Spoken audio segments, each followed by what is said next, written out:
ይህች ሀገር ሀብታሞችን ደሃዎችን እንዲረዱ አትለምንም፣ ታስገድዳለች በህጓ ማለት ነው። ስለዚህ እንግዲህ ፓብሎ ኤስኮባር የሚባለው ሰው ምን ያህል አደገኛ እንደሆነ የሚገባችሁ አሁንም ወስዳችሁን ቦታ ሳሳያችሁ ነው። እኔ 1 ሚሊዮን ተከታይ ያለኝ ሀብታም ነኝ። አሁን እዚህ ድረስ መጥቼ እነዚህን እርግቦች ሳልጋብዛቸው ቤት ሲው 2 ነው የገዛውላችሁ። ይኸው ተካፈል ባበላው ባጠጣው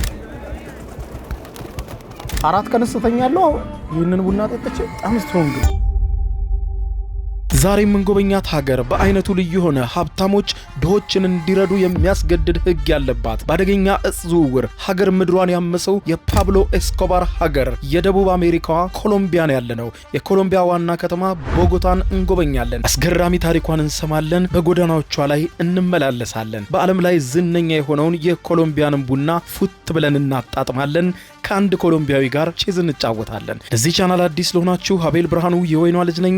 አብረን የማንጓዝበት ሀገር የለም። ሰብስክራይብ በማድረግ የደወል ምልክቷን መጫን አትዘንጉ። ያለነው የደቡብ አሜሪካዊቷ ሀገር ኮሎምቢያ ዋና ከተማ ቦጎታ ላይ ነው። የፕሮግራማችን የክብር ስፖንሰር ደግሞ ፊሶን ሪል ስቴት ነው። ይግቡ በ45000 ካሬ ሜትር ላይ ወደ ተንጣለለው የፊሶን ሪል ስቴት እንኳን ደህና መጣችሁ። ቤቶቻችን ተጠናቀዋል። ይምጡና ይረከቡ። በተንጣለለው የፊሶን መንደር ታውን ሃውስ፣ ቪላና አፓርትመንት እንደ ምርጫው አቀርበናል። ዘመናዊና ቅንጡ አፓርትመንቶቻችን ከባለ 1 እስከ ባለ 3 መኝታ ተሰናድተዋል። እርሶን ይጠብቃሉ።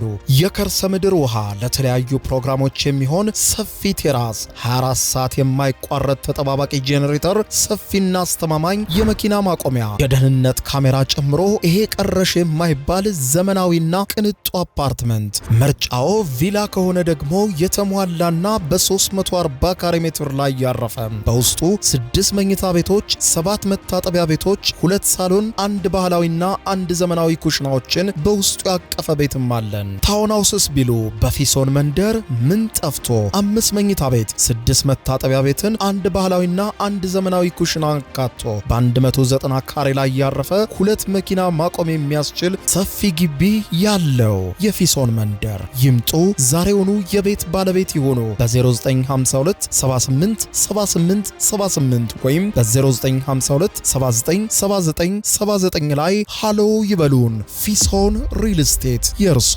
ከስፖንሰራችን ማስታወቂያ በኋላ ተመልሰናል። ያለነው ኮሎምቢያ ዋና ከተማዋ ቦጎታ ላይ ነው። እንግዲህ ሰዓሊዎች ካላችሁና በተለይ ደግሞ ስዕል በጣም የምትወዱ እንደኔ ሰዓሊ ያሉ ናችሁ፣ ስዕል የምትወዱ እንዲሁም ሰዓሊዎች ደግሞ አይኖ እኔ ከሰዓሊዎች በጣም ወደው ብሩኬሽ ይጥላል ነው በጣም እና ሆፉሊ እሱና ስዕል የሚወዱ በሙሉ እዚህ ሀገር ቢመጡ በጣም ይወዱታል። ምክንያቱም በያውራ ጎዳናው ላይ ግድግዳዎቹ ላይ ስዕል ታያላችሁ። እንዲሁም ሰዓሊዎች በተለያየ ቦታ ላይ ተቀምጠው እንዲህ አይነት ስዕሎች ይስላሉ። ማለት ከሌላ ሀገር በተለየ መልኩ እንግዲህ እኔ እስካሁን 86 ሀገር አይቻለሁ። ብዙ የጎዳና ላይ ስዕሎች እንደ ኒውዮርክ ምናምን በመሳሰሉ ሀገሮች ታያላችሁ። ግን የዚህ ሀገር በጣም ይለያል። በቃ አንዱን ብላችሁ ዞር ስትሉ የሆነ አርት ስዕሎች ታገኛላችሁ። እነዚህ ብቻ አይደሉም። አሁን እነዚህ ተቀምጠው የሚስሉ በጣም ማአት ናቸው፣ በጣም ብዙ ሰዎች። ከነዚህ ሁሉ ደግሞ በጣም የሚለየው የግርግዳ ላይ ስዕሎች፣ ጎዳና ላይ የግርግዳ ስዕሎቻቸውን ደግሞ ላሳያችሁ። ይዋቸው በከተማዋ ላይ የምታያቸው መኖሪያ ቤቶች በሙሉ አብዛኞቹ በጣም ትልልቅ የሆነ የራሳቸው ስዕል አላቸው። እንደምታዩት የድመት ቅርጽ፣ የቢራቢሮ ምናምን። ምንድን ነው ደግሞ አሳ ነባሪ ነገር አይ ቲንክ በሩ ላይ ነው መሰለኝ የሴትዮዋ ፎቶ ያለቀውና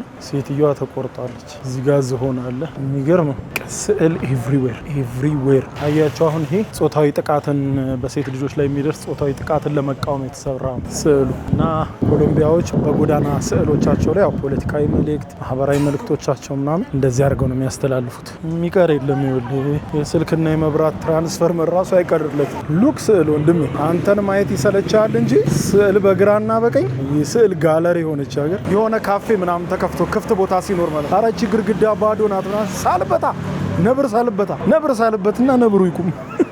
መንግስታቸው አንድ ባዶ ግርግዳ እንዳላይ ያላቸው ነው የሚመስለው።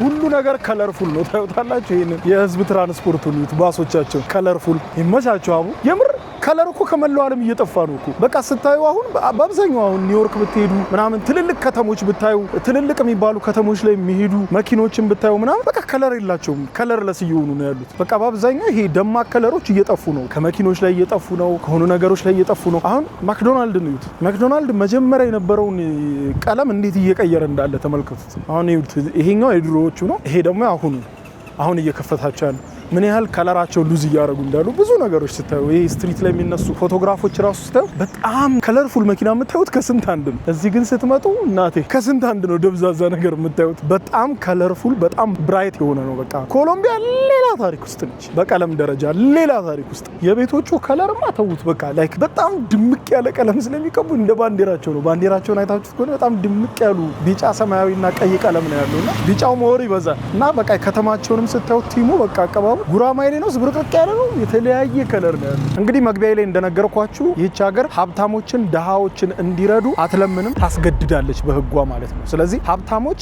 ደሃ የሚባለውንና የደሃ የሚባለውን ማህበረሰብ የመርዳት ግዴታ አለባቸው ማለት ነው። ያን የሚረዱበትን ሲስተም ደግሞ ኮሎምቢያ አስቀድማ ቀይሳለች። ያም ደግሞ የስትራቶስ ህግ ይባላል። ስትራቶስ የተባለው ይህ ሀብታሞች በግዴታ ደሃዎችን እንዲረዱ የሚያስገድደው የኮሎምቢያ ህግ ምንድን ነው? እንዴት ይሰራል የሚለው በጣም የሚያስገርም ነው። ልንገራችሁ። ይሄ እንግዲህ የስትራቶስ ህግ የምንለው በኮሎምቢያ ብቻ የሚተገበር በሌሎችም ሀገር አለ፣ ግን አይነቱና ቅርጹ ልክ እንደዚህ አይደለም። በተለያየ መልኩ ነው ያለው፣ ግን እዚህ ሀገር ፈጽሞ በተለየ መልኩ ነው የሚተገበረው። ስትራቶስ ማለት እንግዲህ ደረጃ ወር ምናምን ልትሉት ትችላላችሁ። የዚህ ሀገር ነዋሪዎች በ6 ይከፈላሉ። ከደረጃ 1 አለ፣ ደረጃ 2፣ ደረጃ 3፣ ደረጃ 4፣ ደረጃ 5፣ ደረጃ 6 ተብለው ነው የሚከፈሉት በሀብታቸው መጠን ማለት ነው። ሶ እንግዲህ ስትራቶስ ማለት አሁን እኛ ደረጃ ብለን እንጥራው። አንድ ሰው ስትራቶስ 1 ነው ማለት በቃ ምንም የሌለው የደሃ ደሃ ነው የሚባለው ማለት ነው። ስትራቶስ 2 ከሆነ ደሃ ነው የሚባለው።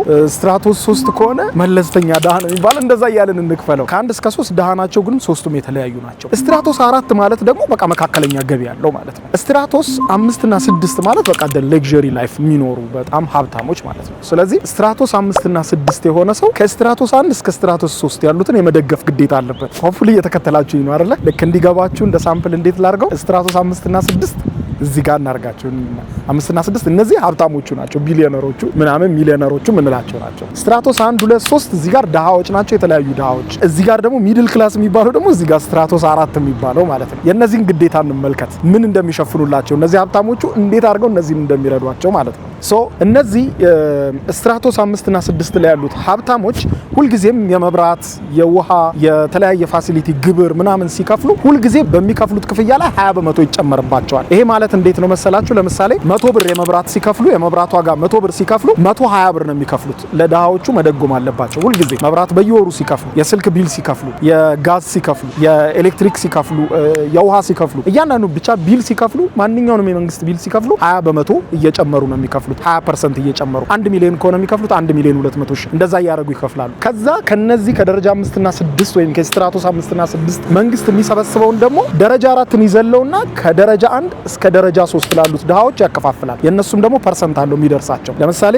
ደረጃ 1 ቅድም ብለናል፣ በጣም የከፋ ድህነት ወይም የደሃ የምንለው አይነት ነው። ስለዚህ ደረጃ 1 ልክ መብራት ሲቆጥርበት ማለት ነው 100 ብር ከቆጠረበት 60% መንግስት ይከፍልለታል ማለት ነው። ደረጃ 1 ደሃ ስለሆነ ወይም ስትራቶስ 1 ስለሆነ። ስለዚህ 60% አሁን መብራት 100 ብር ከቆጠረበት 60 ብሩን መንግስት ይከፍልለታል ለደረጃ 1 ደሃ ማለት ነው። ለደረጃ 2 ደሃ ደግሞ 100 ብር ከቆጠረበት መብራት 50 ብር ይከፍልለታል። ለደረጃ 3 ደሃ ደግሞ 40 ብር ይከፍልለታል ማለት ነው። ሶስቱ እንግዲህ 100 ብር ከቆጠረባቸው ሶስቱ በደረጃቸው ለአንደኛው 60 ብር፣ ለአንደኛው 50 ብር፣ ለአንደኛው 40 ብር መንግስት ይደጉማቸዋል ማለት ነው። ይሄ ድጎማ በሁሉም ነገር ላይ በስልክ፣ በመብራት፣ በውሃ፣ በጋዝ በተለያዩ አገልግሎቶች ላይ አፕላይ ይሆናል ማለት ነው። ይሄ ሚድል ክላስ የምንለው እንዳልኳችሁ ምንም ድጎማ ውስጥ አይገባም፣ እሱም አይረዳም፣ ከመንግስትም አይረዳም ማለት ነው። ስለዚህ በዚህ መልኩ ነው የሚያከፋፍለው ማለት ነው። ይሄ እንግዲህ በተለያየ ሀገራት ድጎማ ተብሎ ይተረጎማል። ግን የሚሰራው በዚህ በአስገዳጅ ሁኔታ በዚህ አይነት ሁኔታ ውስጥ ሳይሆን መንግስት ከራሱ በጀት እያወጣ ለምሳሌ ድጎማ የሚባላል አይደል? የነዳጅ ሴክተሩን ይደጉሙታል ደሃው ህብረተሰብ አፎርድ እንዲያደርገው ተብሎ። ይሄኛው ግን በቀጥታ ከሀብታሞቹ ላይ ገንዘብ ወስደው ነው ለደሃዎቹ የሚሰጡበት ሲስተም ያለው ማለት ነው። ይሄን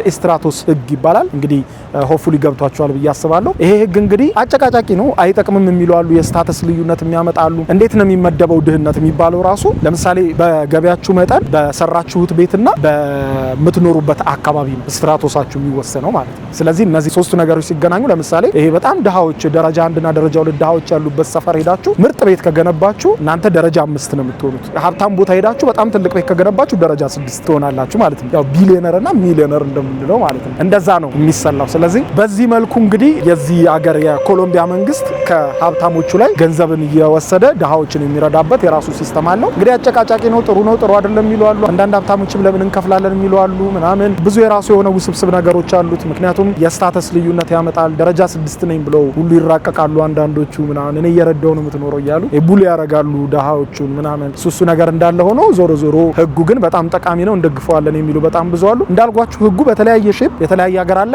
ግን እንደ ኮሎምቢያ እንደዚህ አይደለም። ለመጀመሪያ ጊዜም እንዲህ አይነት የድጎማ ሀሳብን አምጥታ በዚህ መልኩ የተረጎመችውም ኮሎምቢያ ናት። ኮሎምቢያ እንግዲህ ይህንን አሰራር ላለፉት 50-60 ዓመት ስትከተለዋለች። አሁንም ተጠናክሮ ነው ያለው። አሁንም ያ ህግ የስትራቶስ ህግ ይባላል፣ ወይም ሀብታሞች ድሃዎችን የሚደጉሙበት አስገዳጅ ህግ ነው ማለት ነውና ሆፕፉሊ ህጉን ተረድታችሁታል ብዬ አስባለሁ። ትንሽ አስገራሚ ነው። በየሀገራቱ ስዞር ብዙ ጊዜ ምንድነው የተለየ ህግ ያላቸው የተለየ የሚያስገርም ነገር ያላቸው ብዬ ሰርች አደርጋለሁና የዚህ ሀገር ህግ አንደኛው በጣም የሚያስገርመው ይሄ የስትራቶስ ህጋቸው። እንዴት አያችሁት እናንተ? እስቲ ሀሳብ ስጡበት በዚህ ጉዳይና ወደ ሌላኛው ደግሞ እንሻገር። እንግዲህ ኮሎምቢያ ስትነሳ ፓብሎ ኤስኮባርን አለማንሳት ፈጽሞ አይቻልም። ምክንያቱም በዚህ ሰው የተነሳ ኮሎምቢያ ስቃይዋን አይታለች። በጣም ለረጅም ጊዜ ተሰቃይታለች። ከህዝቡ እስከ ፖለቲካ ፓርቲው እስከ መንግስቱ እስከ ጦር ኃይሉ እስከ ከተማው ፖሊስ ብዙዎች እስከ ፍርድ ቤቱ በአጠቃላይ እስከ ጎረቤት ሀገራት ሁሉ የታመሱበት ሰው ነው። ፓብሎ ኤስኮባርን በተመለከተ አንድ ነገር አሳያችኋለሁ። ስለ ፓብሎ ኤስኮባር ልንገራችሁና ያው ብዙዎቻችሁ ታውቁታላችሁ ብዬ አስባለሁ። ነገር ግን እሱን ለማታውቁትና ስለሱ በፍጹም ሰምታችሁ ለማታውቁ ሰዎች ልንገራችሁ። ፓብሎ ኤስኮባር ማለት እንዲህ ያለ ሰው። ፓብሎ ኤስኮባር ማለት በዓለም ታሪክ ውስጥ ከተፈጠሩ እጅግ አደገኛ ሀብታምና ተጽዕኖ ፈጣሪ የእጽ አዘዋዋሪዎች መካከል ቁንጮ ነው ቢባል ማጋነን አይደለም። ኤስኮባር የተወለደው እንደ አውሮፓውያን አቆጣጠር በ1949 በኮሎምቢያ አንቲዮኪያ በተባለው ግዛት ሲሆን ያደገው ደግሞ ሜዴሊን በተባለች የኮሎምቢያ ከተማ ነው። ከትንሽ ሌብነት ማለትም የመቃብር ድንጋይ በመስረቅና መኪና በመዝረፍ ጀምሮ የዓለምን የአደንዛዥ እጽ እስከ መቆጣጠር የደረሰ የሜዴሊን ካርቴል ቡድን መስራችና መሪም ጭምር ነበር። በ1980ዎቹ መጨረሻና በ1990ዎቹ መጀመሪያ አካባቢ የኤስኮባር ሀብት ከ30 ቢሊዮን የአሜሪካን ዶላር በላይ ይገመት ነበር። ፎርብስ መጽሔት በራሱ በዓለም ላይ ካሉ 10 ሀብታም ሰዎች መካከል አንዱ አድርጎ በአንድ ወቅት መርጦት ዘግቦለት ነበር። በወቅቱም የዓለምን 80% የአደንዛዥ እጽ ያገርብ የነበረው ይሄው ሰው ነው። በወቅቱ በነበረው ሀብት ምክንያት ያደርጋቸው የነበሩ ጉድ የሚያስብሉ ነገሮች ብዙ ናቸው። ከነዚያ መካከልና ከተሰነዱት መረጃዎች መካከል ብር በእሳት ማቃጠሉ ነው። በአንድ ወቅት ከፖሊሶች ተደብቆ እያለ ሴት ልጁ እንዳይበርዳት ሲል ብቻ 2 ሚሊዮን የአሜሪካን ዶላር ጥሬ ገንዘብን በእሳት እያቃጠለ እንድትሞቅ አድርጓታል። ሌላኛው የሀገሩን ዕዳ መክፈሉ ነው። አሜሪካ ተላልፎ እንዳይሰጥ መንግስትን ለማባበል የኮሎምቢያን ብሔራዊ ዕዳ በቢሊዮን የሚቆጠር ገንዘብ ከራሱ ኪስ አውጥቶ የኮሎምቢያን ዕዳ ከፍሎም ጭምር ነበር። ሌላኛው የራሱ እስር ቤትም ነበረው። ከመንግስት ጋር ተደራድሮ ሲታሰር ላ ካቴድራል የተባለ ራሱ የቅንጦት እስር ቤት አስገንብቶ ከፈረዳችሁብኝ እዚህ ነው የምታሰረው ሲል እስር ቤት ጭምር ገንብቶ ነበር። እስር ቤት ውስጥም እንደ ጃኩዚ፣ የእግር ኳስ ሜዳ፣ ባር ጭምር ነበረው። ጠባቂዎቹም የራሱ ሰዎች ነበሩ።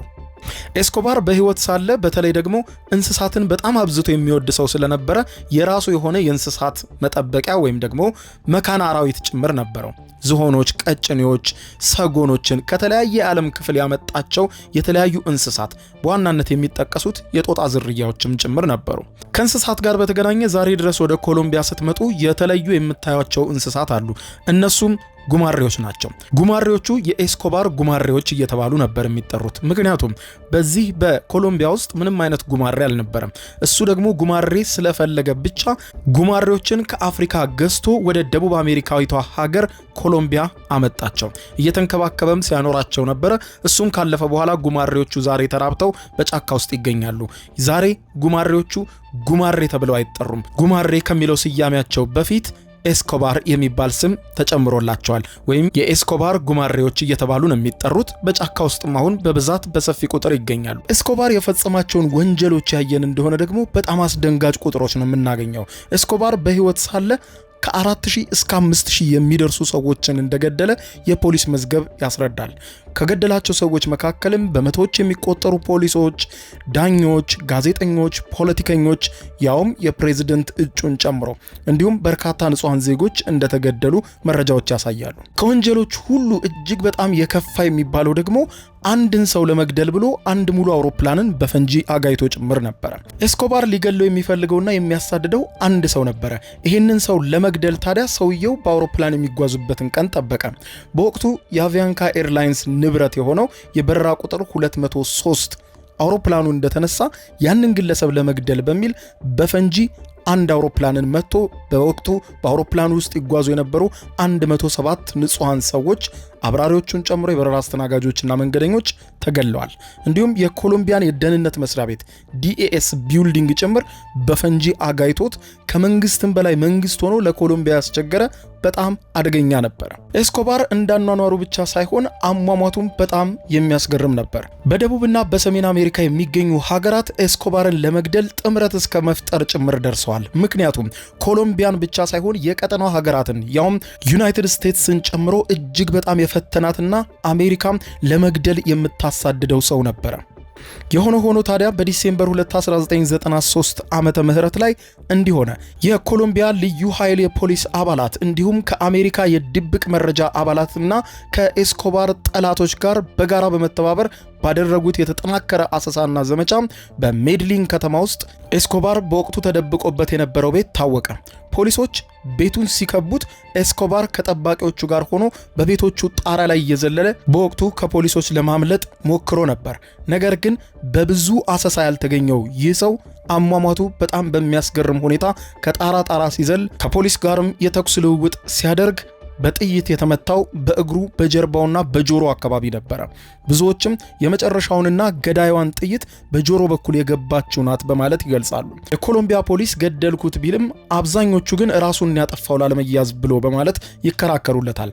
የሆነ ሆኖ አኗኗሩም አሟሟቱም የኤስኮባር ባጭሩ ይሄን ይመስላል። እንግዲህ ፓብሎ ኤስኮባር የሚባለው ሰው ምን ያህል አደገኛ እንደሆነ የሚገባችሁ አሁንም ወስዳችሁን ቦታ ሳሳያችሁ ነው። ምክንያቱም የዚህ ሀገር ፖሊስ እሱን መግደሉን በቃ የሆነ የትልቅ ሀገር ጠላት እንዳሸነፈ ነው የሚቆጥረውና እሱን ከገደለ በኋላ የዚህ የኮሎምቢያ ፖሊስ ሙዚየም ሁሉ ገንብቷል። ሙዚየም ውስጥ ገንብቶ እሱ ይጠቀምባቸው የነበሩ እቃዎችን እሱን ለመያዝ የተደረጉ እቃዎችን በሙሉ አስቀምጧቸዋል ሙዚየም ውስጥ ከዝኖ ማለት ነው። እና ምን ያህል አደገኛ ሰው እንደሆነ ነው የምታዩትና እንግባና ፖሊስ ሙዚየም አለ። ፖሊስ ሙዚየም ውስጥ በሙሉ በዋናነትም የተቋቋመው ያንን ሚሽን ለማስታወስ ነው። ለምን ፖሊስ ለዘመናት ዋጋ የከፈለበት ጉዳይ ስለሆነ ማለት ነውና እሱን ለማስታወስ የተቋቋመውን ሙዚየም አስገብቼ ላሳያችሁ። ሙዚየሙ ይሆን መንገዶቹ በጣም ጠባብ ስለሆኑ ራቅ ብሎ ህንጻውን ለማሳየት በጣም ይከብዳል። እስቲ እዚህ ነው መቅረጽ ካልከለከሉኝ ገብተን እንጠይቅ። ያው አስገቡኝ፣ ፍሪ ነው ለመጎብኘትም መቅረጽም ትችላለህ ተብያለሁ። ስለዚህ እንደምታዩት እነዚህ ያው ብዙ አልቆይም። እዚህ በዋናነት ልናይ ገባ ነው እናውቀዋለን። የፖሊስ ሙዚየም ነው ሙዚየሙ ማለት ነው። በሙዚየሙ ውስጥ እንደነገርኳችሁ እንግዲህ የኤስኮባር ነው ዋናውን ትኩረት የሚያደርገውና እዚህ ጋር የምታያቸው ዲቫይሶች ሁሉ ከኤስኮባር ጋር የተገናኙ ናቸው። እነዚህ እንግዲህ አደንዛዥ እጽ ይቀመምባቸው የነበሩ ፖሊስ በወቅቱ ይዞ በኤግዚቢት መልክ የያዛቸው እያንዳንዱ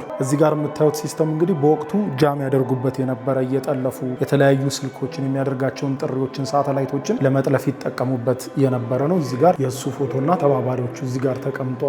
በዋናነት ይሁን እዚህ ጋርም እንደምታዩት የነበረው የሀብት መጠን በአጠቃላይ በዝርዝር እዚህ ጋር ተቀምጦ እንደገና ደግሞ ታሪካዊ የሚባለው ፎቶ ከገደሉት በኋላ የተነሱት ፎቶ ነው። እዚህ ጋር እንደምታዩት ልክ ሲሞት ነው ይሄ ሲገደል ልክ እንደተገደለ የተነሱት ፎቶና እንደ ትልቅ ጀብዱ ነው የሚታየው። እንደምታዩት እዚህ ጋር እያንዳንዱ ፖሊሶች ይሄ የገደለው ሰውዬ እሱን የገደለው ፖሊስ የእሱ ልብስና ኮፍያ ነው። እዚህ ጋር እሱን ለመከታተል የሚውሉ መሳሪያዎች ናቸው። እዚህ ጋርም እንደምታዩት እሱ ስልክ ሲያወራ እሱን ለመከታተል የሚደረጉ ነገሮች ናቸው። ይሄ ደግሞ የእሱ ጃኬት ነው ይለብሰው የነበረው ማለት ነው። ይሄ ደግሞ ራሱ ስልክ ያወራበት የነበረ ከወዳጆቹ ጋር ምናምን። ይሄ ደግሞ ልክ ሲገደል ከቤቱ ጣራ ላይ የተነሳ ሸክላ እና ምን ያክል ይሄ ደግሞ የመጨረሻዎቹ የተገደለባቸው ጥይቶች የመጨረሻ የተኩስ ልውውጥ ያደረገባቸው መሳሪያዎች ናቸው እነዚህ የምታዩቸው። ሆል እዚህ ጋር የምታዩት እንግዲህ ኤስኮባርን የተመለከቱ ነገሮች ናቸው ማለት ነው። በሙሉ እዚህ ጋር የምታዩቸው እንዳለ እዚህ ጋር ጃም የሚያደርጉባቸው የሚከታተሉባቸው የነበሩ በነገራችን ላይ የእሱ መነጽር ናት የእሱ መጽሐፍ መነጽሩ ሰዓቱ ሁሉም የሱ ናቸው። ታዩታላችሁ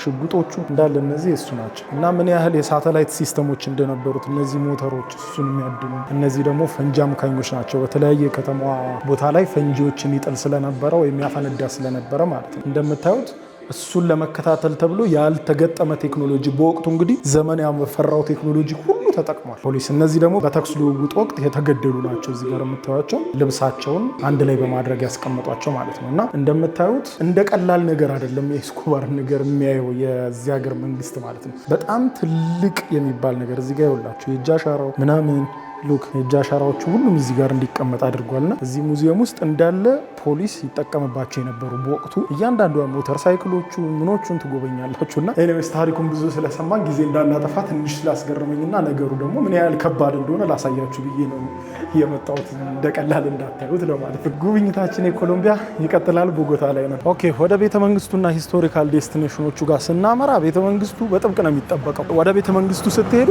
በአጠቃላይ ሁሉም አቅጣጫ ላይ በር አለ። በሩ እንዳስፈላጊነቱ ሲመሽ ሙሉ በሙሉ ይዘጋል። የመንገዱ በር ማለት ነው እና ይሄ የመንገዱ አካፋይ ነው እንደምታዩት የሚሄድኩበት ያለ ከፊት ለፊት የምታዩት እንግዲህ ወደ ፓላሱ የሚሄደው መንገድ ስለሆነ መንገዱ እንደምታዩት የራሱ በር አለው። አመጽ የፖለቲካ ያለመረጋጋት ምናምን በሚነሳ ጊዜ ሙሉ በሙሉ በሩ እንዲዘጋ ይደረጋል ማለት ነው። ታዩታላችሁ በሩ መንገዱ እዚህ ጋር እግረኛው ምንም መንገናው ሲያስፈልግ ይዘጋል። ፓርላማውና ቤተ መንግስቱ በአንድ ላይ ነው። በጣም ነው የሚጠበቀው። በጣም ነው የሚያስፈራው። ኤኒዌይስ በላይ በኩል ዞረ ካቴድራሎቹን ላሳያችሁ። እንግዲህ የፓርላማውን ህንጻ ጥላችሁት ስትመጡ እንደዚህ አይነት በጣም ሰፊ አደባባይ ታገኛላችሁ። ይህ አደባባይ ብዙ ታሪካዊ ነገሮችን በኮሎምቢያ ውስጥ ያስተናገደ በጣም ሰፊ አደባባይ ነው። እንደምታዩት አያችሁት። ወደ ፓርላማው መግቢያ ስቲል በደንብ ነው የሚጠበቀው። ቦታው በጣም ነው የሚያምረው። ቸርቹ ምኑ አደባባዩ በጣም የሆነ ግርማ ሞገሱ ደስ ሲል የህንፃዎቹ ግዝፈት ኤቭሪ ዳይሬክሽን ስታዩ ሉክ ወፎቹ ደግሞ ያቸው ኧረ በህግ አምላክ እንዴ እኔ ስመጣ እንጂ ደስ ሲሉ እርግቦች። እነኚህ ደግሞ ለቱሪስቶች የእርግብ ምግብ ይሸጣሉ። እኔ የምለው እኔ 1 ሚሊዮን ተከታይ ያለኝ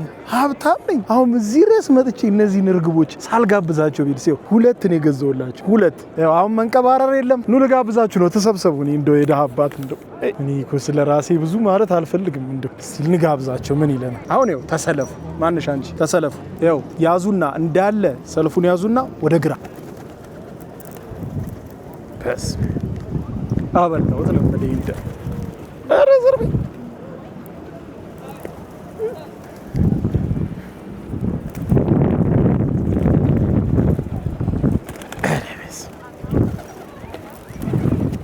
አንዳንዱ ግን አየር ላይ ያለ ይቀልቡታል። ታውቃላችሁ እንዳለ ቱሪስት ይመጣና እዚህ ያበላቸዋልና ለምን እንደዋለ በቃ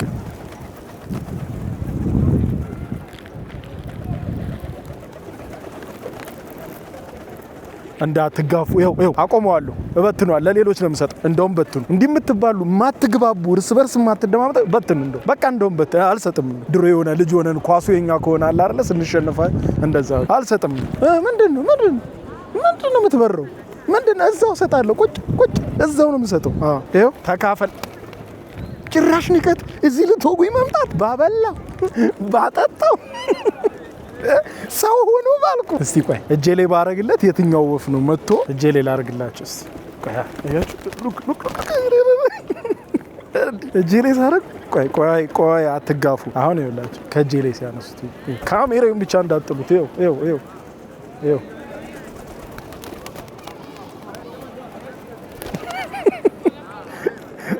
የሰለጠኑ አንተሮች ናቸው። በቃ ይበቃችኋል። እንዴት አያችሁት? እስኪ እንዴት አያችሁት? ምግቡን ነው አውሩ እንጂ እንዴ! ይሄ ሁሉ በልታችሁ ጠጣችሁ? ኧረ ሼም ነው የሆነ ነገር በሉ። አብልቶናል፣ አጠጥቶናል በሉ። እንዴ የሆነ ነገር ንገሯቸው ለተከታዮች። አብልቶናል፣ በጣም የሚረዳ ምስኪን ሰው ነው። ኧረ በሉ የሆነ ነገር በሉ። በቃ ለዚህ ለሶሻል ሚዲያ ይሁን ይህ ማልቀስ የለባችሁ። 2 ላስቲክ ሙሉ አብልቼ የሆነ ነገር እንኳን ሳትሉ ነው። ታሳዝናላችሁ። እንዲህ አይነት ሰው ማን ነው? እንዲህ አይነት ወፍ አልመሰላችሁኝም ነበር። ለማንኛውም ኢንጆይ ነው ያደረጉት። ሉክ ሁሉ ቱሪስት እየመጣ ይጋብዛቸዋል በየቀኑ በላስቲክ ለቀኩበት። ይህንን የኮሎምቢያ እርግብ አራጨውትንም በቃ አራጨውት። ይህን የኮሎምቢያ እርግብ የታባት አንዳንዴ መጅለጥ አድርጋችሁ እንዲህ መጋበዝ ነው። አሁን አስቡት፣ ሁሌ ያስታውሱኛል እነዚህ እርግቦች። የኢትዮጵያ የመጣ ጊዜ ምናምን እያሉ እንዴት እንደሚያስታውሱ። በጣም ወደው ጨዋታ ቼዝ ይጫወታሉ ሰዎች እዚህ ጋር ተሰብስበው። ደስ ሲል በጣም ደስ ይላል።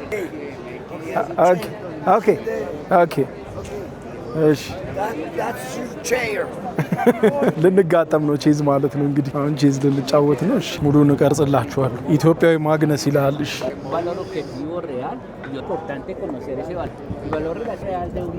እንዳያሸንፈኝ ብቻ እሱ እናቴ ሲቀጠቅጥ ነው የሚውለው። እዚህ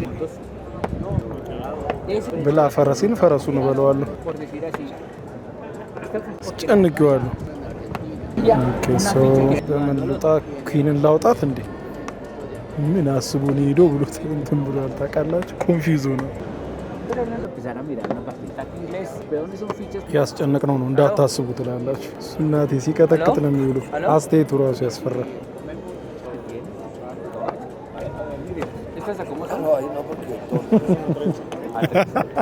You already moved. No, it's for me that play. You okay. ኩይኑን እኮ በልቼው ነበረ። ኦልሬዲ እኮ እዚህ ጋር መጥቶ ነበረ እሱ። ኩይኑን እኮ በልቻታለሁ። አፍሮ እኮ ነው ሼም ይዞት ነው። That's mine. Oh, okay. የመጀመሪያው ግድያ ሆርሴ ላይ ተፈጸመ። እሺ እኔም ገደልኩ። You already moved. No. 2 times. No, 1 time. Already 2 times. Only 1 time. 2 times. ኩይኑ እኮ ሁለት ጊዜ አሸንፌዋለሁ። በቃ አሁን እየተሳሳተ ሙቭ እያደረገ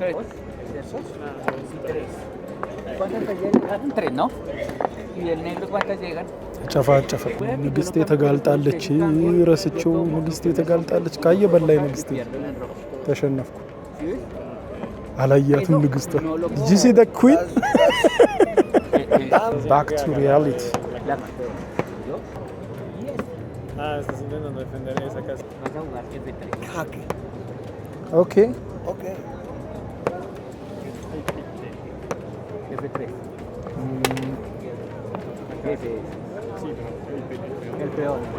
ኩናችንን ተገዳደልን። አሁን እንግዲህ ይለያል ዘንድሮ ነው ኑሯችን። Claro, yo.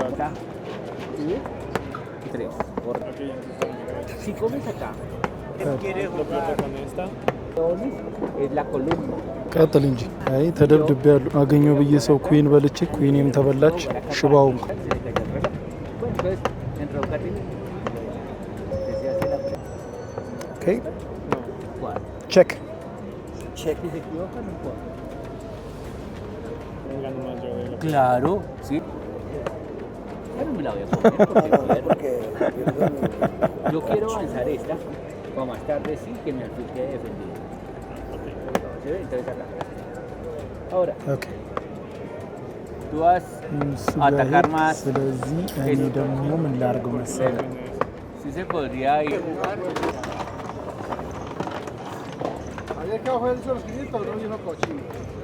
ኦኬ መጣና ቼክ አለኝ።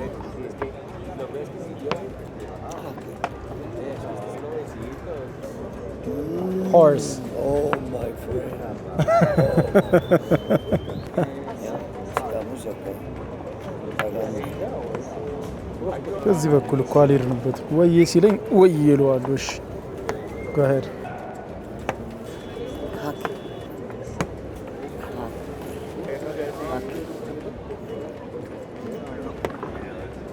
Mate. Finish the game. ተሸነፍን። My name is Carlos. ኦኬ ማይ ኔም ኢዝ አቤል Abel.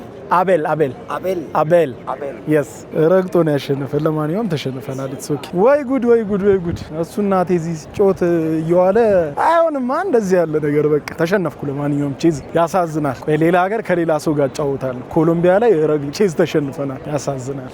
ማንም አያሸንፈኝም ነበር ቼዝ። ስንት ሰዓት መሰላችሁ የተቀመጥኩት? እናንተ እኮ ኤዲት ተደርጎ ተገጣጥሞ ምናምን ነው የምታዩት እንጂ ነፍ ሰዓት እኮ ነው የተቀመጥኩት። ስንት 30-40 ደቂቃ ቁጭ አልኩት። እንጂ መቅረጹ ራሱ ደከመኝ። በቃ ሙሉ ጨዋታውን ነው መቅረጽ የፈለኩትና እስከቻልኩት ሞከርኩ። እንግዲህ ይገርማል። ኮሎምቢያ በቼዝ መታችን። ያሳዝናል። ትዝ ይለኛል ፊንላንድ እያለሁ አሸንፌ ነበር። የሆነ ፊንላንድ እንትን ውስጥ ተቀምጠን የሆነ ላይብራሪያቸው ውስጥ ምናምን ያደርጉታል። እንደዛ እንትን ቼዝ ምናምን ያስቀምጣሉ ላይብራሪ ውስጥ። በጣም ምርጥ ጨዋታ ነው ቼዝ። እኔ ለሁሉም በቃ ለልጆችም ለአዋቂም በጣም የሚሆን በቃ የሆነ አይምሮን የሚያሰፋ ጨዋታ ነው። ለምን አስቀድማችሁ አቅዳችሁበት ምናምን ስለምትጫወት። እኔ እንደውም ይሄኛውን የተሸነፍኩት በእርግጠኝነት ማለት መሸነፍ ነው። ያው ተሸንፌያለሁ፣ ግን ምንድነው እንትን ስለሆነ ነው በቃ አቴንሽኔ ያው ቪዲዮ ላይ ገባ አልገባ እሱም አቴንሽኔን ወስዶታል ምናምን እንጂ አያሸንፈኝም ነበር። በስማ ቸርቾቹ ነው ያቸው በጣም ኦልድ የሆኑ ቸርቾች ከተማው ላይ ያሉ የካቶሊክ ቸርቾች።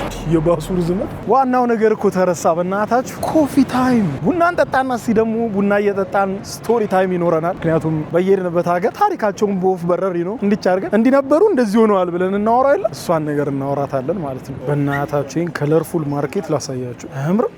ከለር ግን ያበደ ነገር ነው፣ መጥፋት የለበትም። እውነት ደና መጥቼ ቪዲዮን ሲያበላሹ ታያችሁ። ቺዝ ጋር እንጠጣም እንደ ቡናችንን እዚህ ከለርፉል ነገር እያየ ኦፍ ኮርስ ይሄ 5000 ፔሶ ማለት ይሄ ታላችሁ። ሶ የነዚህን ሎካል ትራዲሽናል ኮፊያቸውን ያዘዝኩት የነሱን ማለት ነው። ሎካል ኮፊያቸውን እየሰራችልኝ ነው። ሶ 4000 ፔሶ አንድ ቡና። የሚያሳዝነው ነገር ልክ ቡና ሰዓታችን ሲጀምር የካሜራዬ ባትሪ አለቀ። ሶ ሌላ ባትሪ ላጠጣትና ልምጣ። ተመልሰናል ባትሪ ቀይረን። ኦኬ ሶ ልሞክረው ቡናቸው። ባይዘው ኮሎምቢያ እኮ በዓለም ላይ የምትታወቀው በቡና ነው አይደል? በቀዳሚነት በቡና ነው የምትታወቀው። በዓለምም በጣም ደስ የሚል ቡና ካላቸውና በዓለም ላይ በጣም ቡና ኤክስፖርት ከሚያደርጉ ሀገሮች መካከል ከኢትዮጵያ ጋር ኮሎምቢያ፣ ብራዚል፣ ቬንዙዌላ በቀዳሚነት የሚጠቀሱ ናቸውና ምንም ጥያቄ የለውም የቡና ሀገር ነች።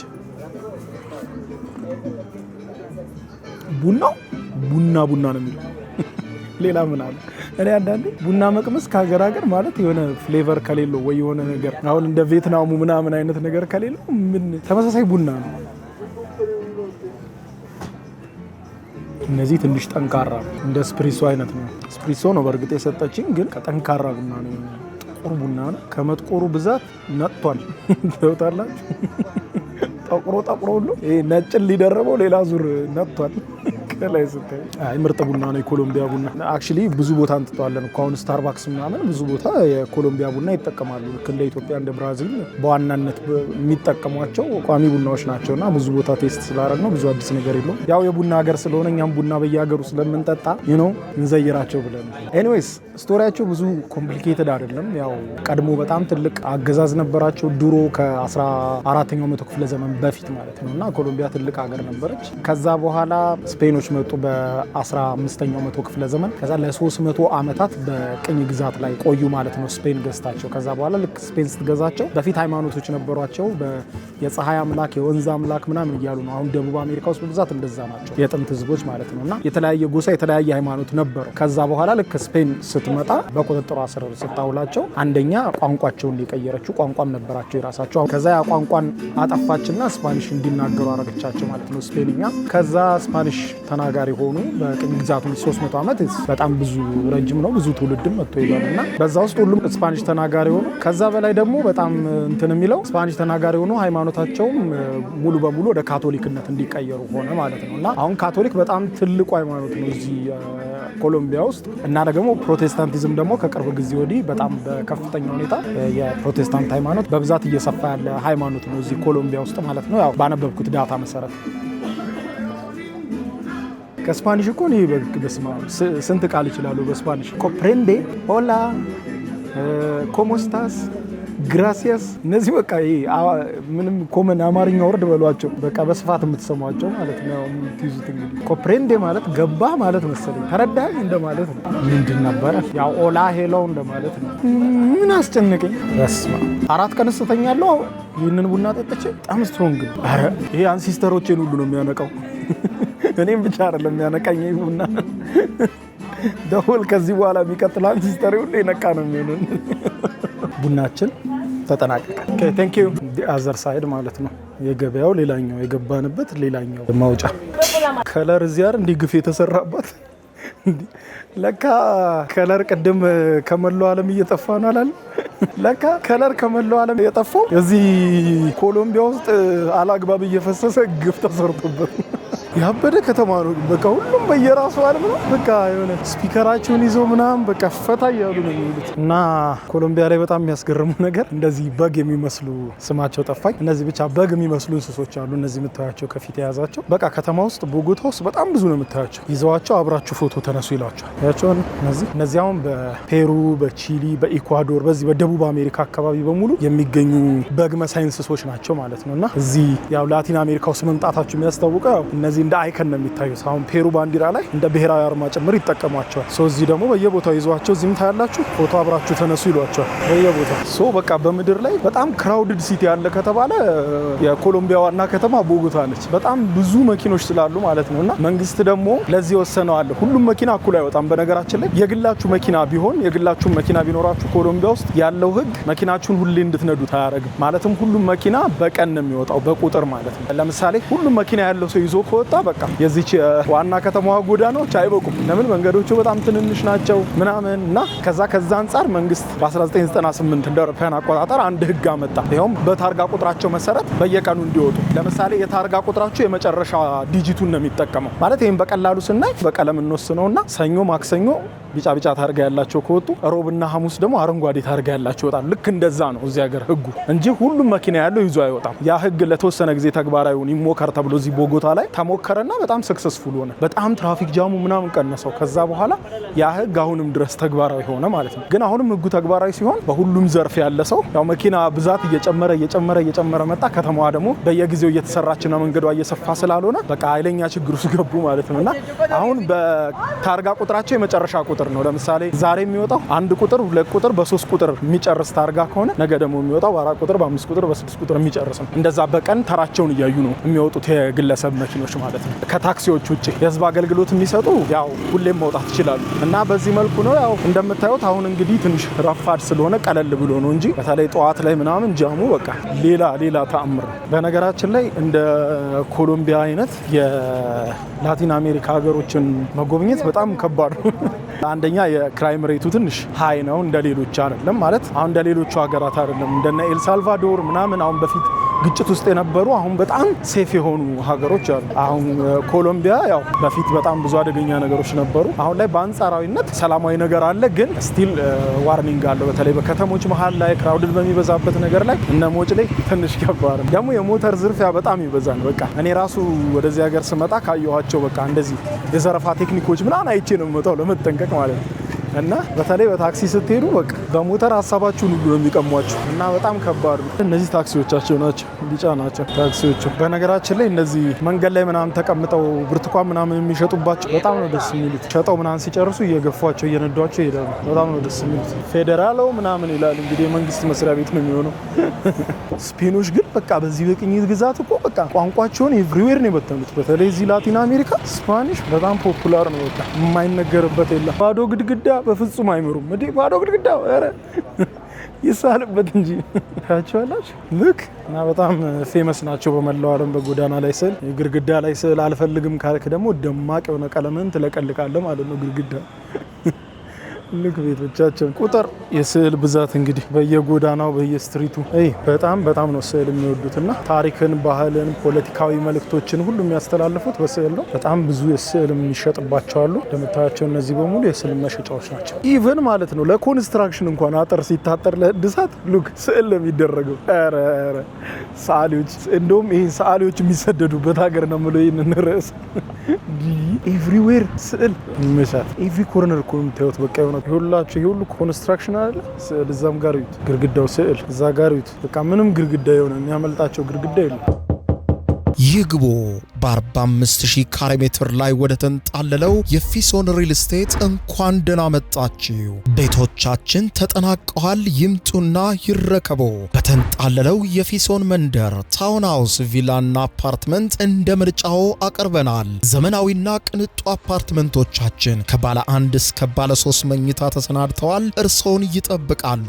የከርሰ ምድር ውሃ፣ ለተለያዩ ፕሮግራሞች የሚሆን ሰፊ ቴራስ፣ 24 ሰዓት የማይቋረጥ ተጠባባቂ ጄኔሬተር፣ ሰፊና አስተማማኝ የመኪና ማቆሚያ፣ የደህንነት ካሜራ ጨምሮ ይሄ ቀረሽ የማይባል ዘመናዊና ቅንጡ አፓርትመንት። ምርጫው ቪላ ከሆነ ደግሞ የተሟላና በ340 ካሬ ሜትር ላይ ያረፈ በውስጡ 6 መኝታ ቤቶች፣ 7 መታጠቢያ ቤቶች፣ 2 ሳሎን፣ 1 ባህላዊና 1 ዘመናዊ ኩሽናዎችን በውስጡ ያቀፈ ቤትም አለን። ታውን ሃውስስ ቢሉ በፊሶን መንደር ምን ጠፍቶ 5 መኝታ ቤት፣ 6 መታጠቢያ ቤትን፣ 1 ባህላዊና 1 ዘመናዊ ኩሽና አካቶ በ190 ካሬ ላይ ያረፈ 2 መኪና ማቆም የሚያስችል ሰፊ ግቢ ያለው የፊሶን መንደር። ይምጡ፣ ዛሬውኑ የቤት ባለቤት ይሆኑ። በ0952 78 78 78 ወይም በ0952 79 79 79 ላይ ሃሎ ይበሉን። ፊሶን ሪል ስቴት የርሶ።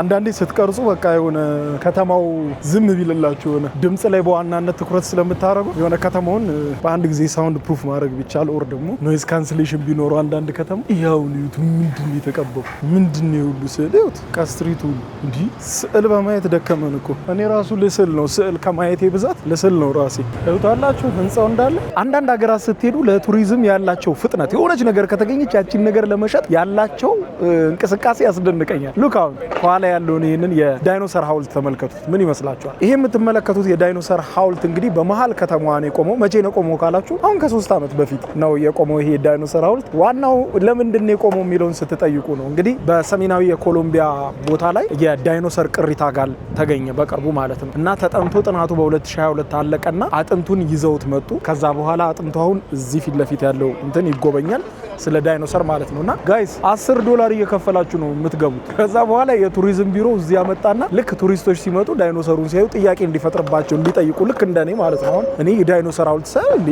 ለምን ተከሉት ምንድነው ከእምነታቸው ጋር ይገናኛል ምናምን ብዬ ጠየቅኩና ነው ዝርዝሩን ያገኘሁትና ከዛ ሐውልቱን እዚህ ጋር ተከሉት የዳይኖሰር መገኛንን ብለው ማለት ነው።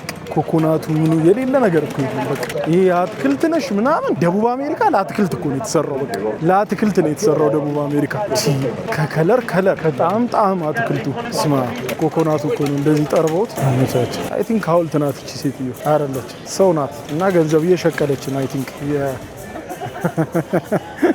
እኮ ብያቸዋለሁ እኮ ይሄ ኒውዮርክ ነው። ሉክ ይሄ እንዳለ ስትሪት በቃ የሚቸበቸብበት ነው። ይሄ በጣም ነው ደስ የሚለው ግን በቃ ኢንጆይ ታረጉታላችሁ ወክ እንኳን ብታረጉ ማለት ነው። ምንድን ነው ደግሞ የሌላ አይነት ተክል የለም እኮ እንደ ፈጣሪ ጥበበኝነትን የምታዩት እስያ ስትሄዱ ሌላ አይነት ተክል፣ ደቡብ አሜሪካ ስትመጡ ሌላ አይነት ተክል የሚገርም ነው። የአውቶቡስ ሲስተማቸውን ደግሞ ላሳያችሁ። የአውቶቡስ ሲስተማቸው እዚህ በመንገዱ ላይ ይኸውላችሁ ይሄም የባስ መንገድ ነው ያኛውም የባስ መንገድ ነውና በባሶቹ መካከል መሀል የሚገባ ኬጅ አለ። ሁሉም ሰው መሀል የምትገቡበት እንደዚህ አይነት አዳራሽ የሚመስል ነገር አለ። ሁሉም ሰው እዚህ ውስጥ ይገባል። ይሄ ብረት እንግዲህ እንደምታዩት ሁሉም ሰው የክፍያ ካርዱን ታፕ እያደረገ ወደ ውስጥ ይገባል። ከዛ በኋላ ባሶቹ የሚመጡት በዚህ በዳርና በዳር ነው። ታዩታላችሁ። ባሶቹ ዳርና ዳር ይመጡና ተጠግተው ይቆማሉ። ተጠግተው ሲቆሙ እንደዚህ ተጠግተው ሲቆሙ ሰው እየተሻገረ በዛ ውስጥ ይገባል። በጎን መግባት አይቻልም ማለት ነው። ስለዚህ የክፍያ ሲስተሙ እዛው ባስ ውስጥ ምናምን አይደለም እንደ ሌሎች ሀገሮች። ጀስ ባሱ መጥቶ ልክ እንደ ባቡር ማለት ነው። አያችሁት? ጌት አለው መግቢያ ያለው ተጠግተው ይቆምላቸዋል። ከዛ በኋላ በዚህ ውስጥ እያለፉ ይገባሉ። ክፍያውን የሚፈጽሙት እዚህ ውስጥ ነው ማለት ነውና ትንሽ ለየት ያለች ነች። ብዙ ሀገር አታዩትም። ይኸውላችሁ በቃ ሀገራቸው ደግሞ እቺ በተለይ ዋና ከተማቸው ቦጎታ በእንትን የተከበበች ነው። በተራራ በጣም ግዙፍ ተራራ ነው እና ሁሉም ተራራ ላይ ደግሞ የጌታ ኢየሱስ ክርስቶስን ስታቹ ታዩታላችሁ። ቤተክርስቲያኖች ታያላችሁ። ለምሳሌ እዚህ ፊት ለፊት ያለው ተራራ ላይ አይዶን ነው የሚታያቸው አይመስለኝም። ጫፍ ላይ ግን የጌታ ኢየሱስ ክርስቶስ የመድኃኔዓለም ስታቹ አለ። በዚህኛው ተራራ ደግሞ ስታዩት ትልቅ ቤተክርስቲያን አለ እዛ ጋር እንደምታዩት። አይዶን ነው እስቲ ዙም ለማድረግ ልሞክር። ካሜራዬ ብዙም ዙም የማድረግ አቅም የላትም። እንታዩታላችሁ። ይሄ ቤተክርስቲያኑ ነው። ይሄ ደግሞ እዚህ ስታቹ ነው። በስማም ይሄ ፍሩት ምናምን በቃ ሜዳ ላይ ይሸጡታል ላይ ገልጸው ሃይ ሀማች 4.000 ሀማች ዛ 4.000 4,000 ማለት ነው። ኦኬ እቺን ጋሪ ዋትማ እንደዚህ ይሸጡባታል። ከዛ ማታ እየገፉ ይወስዷታል። ሁሉም ቦታ የምታዩት ተመሳሳይ። የትኛውን አንስረሽ አንስተናል። ለምን ሰሟን ምን አለኝ ኮሎምቢያ ስትሄድ ሀብሀባቸውን ቅመሰው አለኝ። በሀብሀብ የምትታወቅ ከተማ አይደለችም፣ ግን ትእዛዙን አክብር ያለው ልቅመስለት። ምን አባቱ የኮሎምቢያ ብር የወደቀ አይደለም የተፈጠፈጠ የሚለው ነው የሚገልጸው። የወደቀ ብር የሚባል አለ እኮ አሁን ስትዘረዝሩት እንትን የሚሉና አናት የነዚህ የወደቀ አይደለም የተፈጠፈጠ። አሁን ይሄ 4,000 እቺ ሀብሀብ 4,000 የተገዛችው። ይሄ የሚያሳያችሁ ብራቸው ምን ያህል የወደቀ እንደሆነ ነው። ለምሳሌ 50 ዩሮ ሲዘረዘር 190 ምናምን ሺህ ነው የሚሆነው 50 ዩሮ ማለት ነው። አስባችሁታል? አንተ ግን ምን ሆነ አባባባ ነው ግን ይጣፍጣል። ስዊት ነው ይጣፍጣል። ግን ያን ያህል እንደሚካበደው በቃ የዛ ወተርሜሎን ምናምን የሚባለው አይደል? ምንም የተለየ ነገር የለም። እያየ ከሆነ ቤት ግፍ ነው። 4,000 ፔሶ ያስጨረስከኝ። የገንዘብ ኖታቸው በነገራችን ላይ ፔሶ ነውና በጣም የኢኮኖሚ ድቀት በየጊዜው በጣም በከፍተኛ ሁኔታ ደቁሷቸዋልና ብራቸው እየወረደ አሁን በቃ በጣም ዓለም ላይ በጣም ከወረዱ ብሮች መካከል አንዱ ነው። ኤኒዌይስ ምንም እዚህ ግባ የሚባል ነገር የለውም። እዚህ ብቻ ሳይሆን እዛም ግባ የሚባል ነገር የለውም። አይ ቲንክ ይሄ ቸርች ነው መሰለኝ። እንግባ። ይኸውላችሁ ይሄ ቸርች ነው። ዋት በጣም ትልቅ ቤተክርስቲያን ነው። የካቶሊክ ቤተክርስቲያን ነው በነገራችን ላይ። ያው አብዛኛው ሰዎች ካቶሊክ ናቸው እዚህ ሀገር። በጣም ትልቅ ቤተክርስቲያን ነው። በጣም ትልቅ ማለት ግዝበቱ እንደዚህ አይነት የካቶሊክ ቤተክርስቲያን አይቻላል። ሂውጅ ነው በጣም ሲሊንጉ ራሱ በጣም ትልቅ ነው። በጣም ብዙ አይቻሉ እንደ 100 የሚደርሱ ከ100 በላይ የሚሆኑ ካቶሊክ ቤተክርስቲያኖች አይቻሉ። ቫቲካንም ምንም ግን ይሄ ግዝፈቱ በጣም ትልቅ ነው። በጣም ተስማ። ለማንኛውም የኮሎምቢያ ቪዲዮን እንደወደዳችሁ ተስፋ አደርጋለሁ። በቀጣይ ቪዲዮ በሌላ ሀገር በሌላ ቦታ በሌላ ቪዲዮ እስከምንገናኝ እያላችሁበት የዓለም ዳርቻ ቸር ቆዩ። ባባይ ቻው። ሃይ ፋይቭ ያዝ ሰብስክራይብ አላረክም አንተ ተወሽ ሷል ያዝ የዩቲዩብ የስኬት ሚስጥሮችን በዝርዝር የያዘው የአቤል ብርሃኑ የወይኗ ልጅ መጽሐፍ ሁለተኛ እትም በገበያ ላይ። ዩቲዩብ ለመጀመር በአጭር ጊዜ ስኬትን ለመቀዳጀት አስበዋል?